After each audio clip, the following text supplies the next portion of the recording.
Reverend Gideon Paramalam is the president of the Gideon and Fumi Malam Peace Foundation, who joins us via Zoom from Jos Plateau State. So, if you can hear us, what role do religious leaders, both Christian and Muslim, have to play in addressing or de-escalating conflicts in the northern region?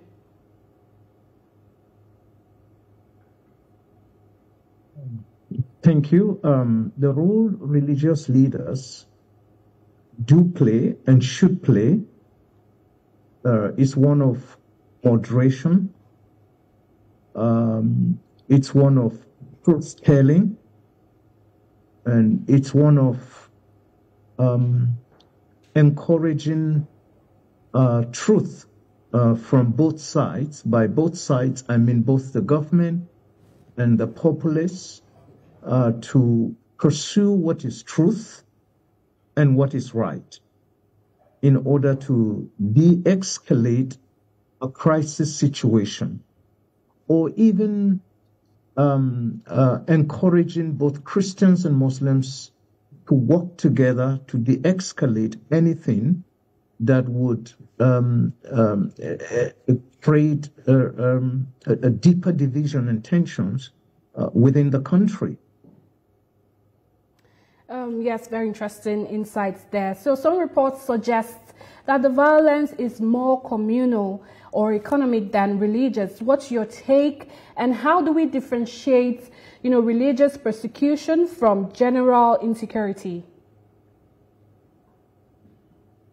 Yes, I think that's where the problem is, the real challenge is, dear Uloma. I think that the federal government of Nigeria should face up to the reality of the fact that very, very genocidal killings are taking place in Nigeria. We can't deny that. The killings of Christians in the name of so-called farmers, herders, clash is real.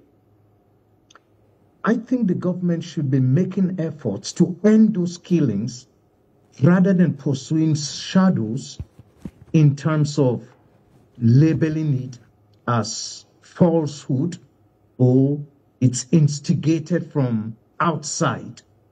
People are suffering in the country. I live in Nigeria before my trip out.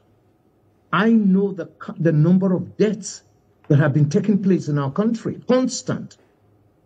And similarly, apart from the killings in the middle belt part of Nigeria, north central, if you like, also, it's significant killings of Hausa people in places like Zamfara, Katsina, and the rest of them. We can't live in denial of that. Then you go to northeastern Nigeria, the epicenter of Boko Haram. Go to places like Goza. Go to places like the Chibok areas. Believe me, people are being killed. Christians are being chased from their communities. So it's not about narratives.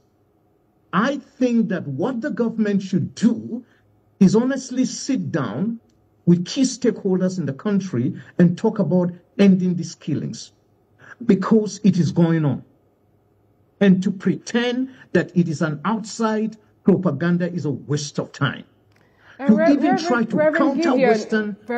Gideon, we are already established, what the government is meant to do, but how can ordinary citizens take responsibility? How can they help in mitigating this kind of violence? That ordinary citizens can only begin, well, of course, we'll do our independent actions like we do. Our Peace Foundation does lots of that in trying to encourage peaceful coexistence between Christians and Muslims, engages in peace building, but it's clear peace building has to be predicated on justice. That's what we believe. That's what we promote. So what do you want? The citizens are suffering.